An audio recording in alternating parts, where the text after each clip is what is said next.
जायखौ जोङो बापुजि होननानै बुङो, जायखौ जोङो फादार अफ द नेशन होनो, जायखौ जोङो हारिनि बिफा होननानै बुङो, बिथांनि मुङैहाय खालामजानाय जेनाखि मोनसे आयेन MJNREGA आयेन, आरो बे आयेननि गेजेराव मोनसे आर्टिकेल जेनाखि मोनसे स्किम दिहुनदों, जाय स्किमखौ जब कार्डनि गेजेरजों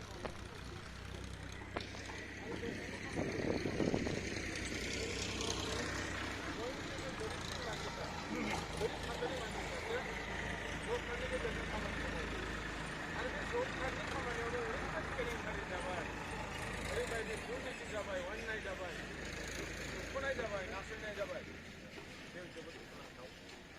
आरो बेनि थाखायनो दिनै नैबे गान्धी जयन्ती एबा महात्मा गान्धीनि जेनाखि जोनोम सान, बे जोनोम सानखौ फालिनायजों लोगोसेनो जोंहा बे धरनानि हाबाफारि लानाय जादों।